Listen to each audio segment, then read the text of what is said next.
for Colleen, who hasn't met anyone, and for our viewers who don't know you ladies yet, Charlotte Cannon, you specialize in endotaping. I know that. Yes. Relaxation. Yes, Okay. some trauma release. Perfect. And then maximizing performance. Okay, great. And you're in Ellenboro, Correct. North Carolina. And Rachel Harwell is in Cheryl's Ford. Yeah. Cheryl's Ford. And you do what all with yours? Conditioning, rehabilitation, recovery.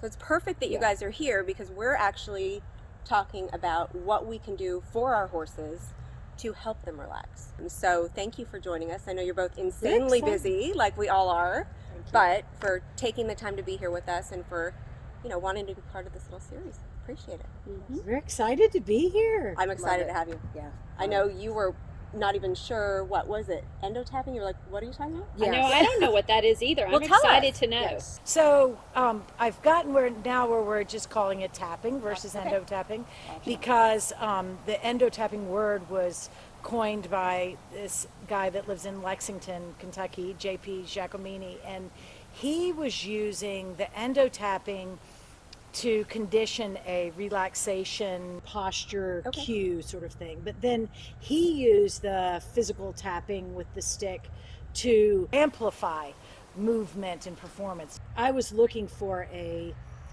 cue system to take a horse out of an adrenaline space and bring it to an endorphin space. And when I saw the tapping and saw what she could condition, I was like, okay, that's it. Yeah. And since then, I have taken it a lot further in the relaxation side because for me, if the horses are trotting in place, it's a very bad day. We took it down so much further and then got where I was tapping on them with sound. We tap on them with touch, obviously, but visual cues. I will use energy to tap on them. So we've taken it a lot further where we can use it for just rewiring their brain as a different response to stress, so that instead of going to fear and adrenaline and cortisol, they'll go to relaxation or connection to solve that stress. Is it like tapping on humans? Or is it Similar. completely different? Because No, my it's sister not does a lot of that. It's not completely different. Okay. But it encompasses a lot bigger Sure. picture. A lot of it's using a stressor to rewire the brain. Okay. And what are the key areas of the horse that you focus on like the most? Is there like a go-to area on a horse that you would start the tapping? Yes, Okay. absolutely. For most horses, we would start tapping right next to them, behind their front leg, sort of what I would call a friendly spot, sort of there on the side of their wither where they scratch each other. Okay. Because that spot seems like it holds the least amount of trauma and negative emotions. You know how we hold, everything is physical, mental, emotional, and all these spots in your body are going to hold memories and positive memories or negative memories, and that particular spot right behind their wither doesn't seem to be a spot that horses tend to store negative stuff. So you can use that as a place to begin to sort of condition the response, and then you would go all over them. For a horse that you can't get next to, you could also use the idea from here to over there, where you would point your belly button and your eyes at one, and if you could get any sort of a connection response, like it would look at you, then you would take that away. Now, are you tapping the air when you do that, or you're just With your belly button, with just your energy. Just Gotcha. your energy. That's what I was. Yeah, I've gotten it really refined where we're starting all of it with just your energy, because so many horses have really crummy triggers. You know, they'll trigger to a stick, or some of them trigger to people standing close to them. Yeah, we see that all the time. So- but it's not tapping necessarily like you would think of a tap, right? But it could be, I could look at you and send energy at you. Sure, absolutely. We But do that in our grounded horsemanship program every day, where you're moving the horse with your energy. Yes. Okay, got it. I'm just trying to make sure I understand. The physical tap is an easy thing Yes. for people to Sure. see and understand, but you refine it down to this energetic tap, and then you would get it up to using a physical tap, because we can also release memories and emotion and trauma. I can take a thoroughbred horse that would trigger to a announcer. You know, lots of thoroughbred horses off the track trigger to announcers because of the announcers at the racetrack, and they'll usually hold that in a certain part of their body. A lot of them will hold it over the top of their hip, and you can tap on them and condition that response, and then have them in a space with an announcer, and you can use your tapping, and you can erase triggers and release Kind of trauma. retrain the brain. Yeah, Kinda you like absolutely replacing, rewire like them. removing kind of the old memory and putting a positive. Absolutely, I love yes. that. And they Yeah. learn to solve that puzzle of stress Right. with relaxation and connection versus fight, flight, or freeze. Kind of like counseling for people, right? 100%. As we talk about things, I and can you think feel of a couple horses here that need some counseling. that we, you know, it's cathartic in a way that you're talking about this traumatic experience, and the counselor kind of walks you through, and then you start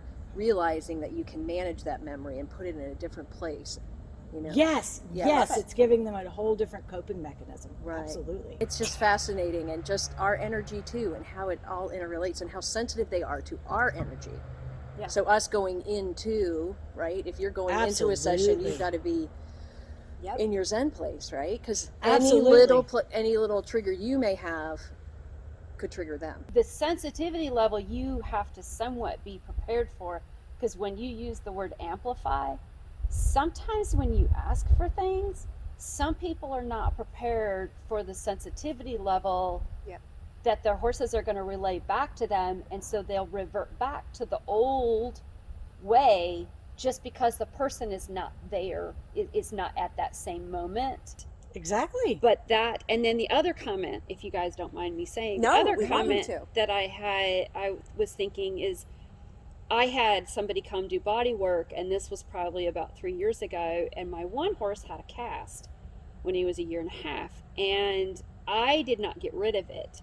And there was animosity because this horse that had a cast, that foot kicked my other horse, and he had an injury, and it knocked a golf ball size out of his shoulder. So the point of it, though, is the energy.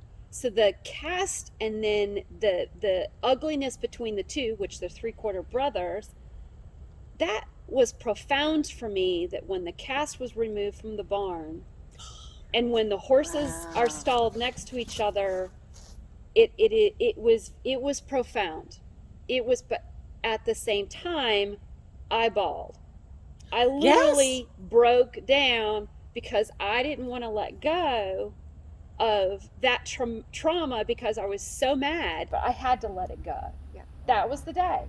Wow. Now that didn't take it. It was a worker. It was a person that did, body, and the smells and stuff.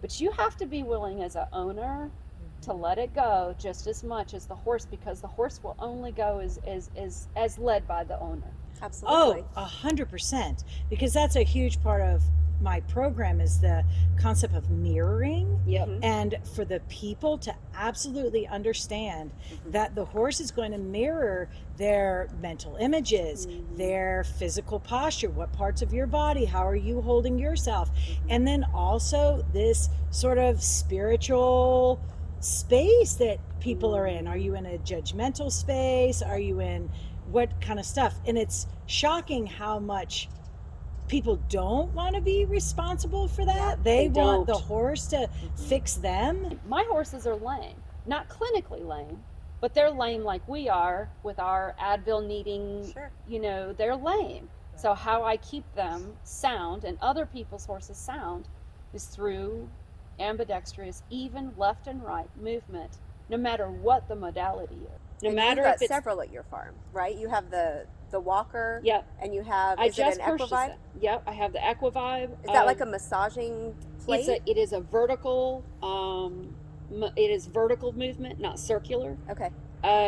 There are 2 different modes of therapy on that. One circular, which if you were to put your cup on it, it would actually spin like a top. Wow. Spin the liquid inside or spin No, the cup? spin the cup. Wow. Whereas with vertical plates, with vertical movement, it is an up and down motion. It came out of Europe, and it came out of horses going in the horse trailer.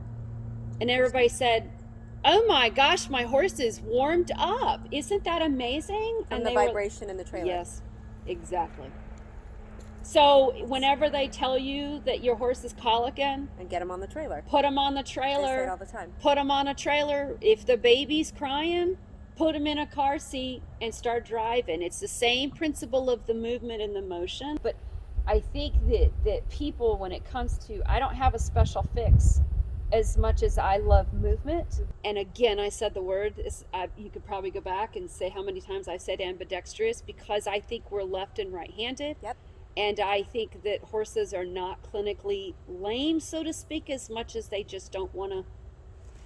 Their proprioception's off. I lean to the left. I have a drop left hip. But you're right. It is. Ambidextrousness, is that a word? It is now. If It it wasn't is now. before. Is so important. You have to be able to work your horse on the right, equally on the left. Otherwise, your horse is not balanced. You might be stronger on your right hand, but are you capable of using your left? Of course you are. Can I sign my name with it? Probably not that well, but that's because I use my right so much more. You can't just work a horse on the right hand side. They won't function on the left. You've got to do both. I totally agree with you. And my walker, I got right when COVID hit. When I got on my horses after they'd been on it for 60 days, I don't know, 60 days, I was just like, I don't know what I've been doing, but I ain't been doing what I thought I had been doing. I just know there's just no comparison. I hadn't. So who gets on their horse and walks them for an hour? Who does that? Who gets on? I mean, Nobody I know.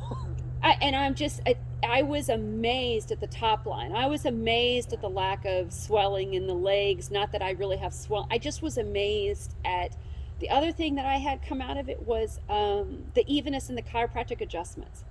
So it's movement. Yeah. It's release of the stuff that's tight, and it's movement. I'm in love with movement. That's for Absolutely. everybody. What Yeah. happens when we get older and we retire and we get sedentary? Our bodies decay, essentially, right? They stiffen up. Everybody, when you retire, don't stop moving, don't stop working. I have neighbors I have a 95 and a 93-year-old neighbor that are still pulling the trash cans down, that are still hand sawing. Can we help? How can we help you? Nope, I'm good. Well, he's 95. He sure is. And I'm going to do the same thing. We joke all the time around here. We'll probably retire the day after our funeral. Sad but true, because, we're constantly doing stuff, but we're always going to be active. I took a break from the farm when I took a corporate job with the airline in order to get this side of the farm. And ended up getting injured because I wasn't out here every day. I wasn't moving every day. I wasn't using all of my muscles. I got sedentary, and I went to do something really simple. And I pulled my entire back. It took over a year to heal. You've got to stay active. And the same thing goes happened for our to me. horses. Nobody did anything wrong. Yeah. It just happened. It just happened because you weren't as active Yep. as you used to be. And the level of injury from something so simple was astonishing to me. Yeah. And the fact that I Yeah. was able to overcome it. Now, granted, we're talking, acupuncture, dry needling, massage, chiropractic, all kinds of stuff to get me there. But I'm back to, scoop and poop and moving wheelbarrows and throwing hay, and maybe not at the level I was before because I'm very careful, but that I'm able to do that again. I never thought I'd be able to do that again. But it's the movement. But you saying that about not going back to the level that you were because you have that thought in your head Correct. goes back to what when it comes to the memory. Yep. And then it comes to the ambidextrous, it is a fear. Yeah. And I got dumped by the horse that needs a whole lot of that, and he's probably the worst candidate. But anyways, I've had him for 3 You'll be years. sorry. But I know that he's going to be a stellar horse one day, and I'm very, very blessed to have him. But you have that in the back of your mind. Sure. So does he.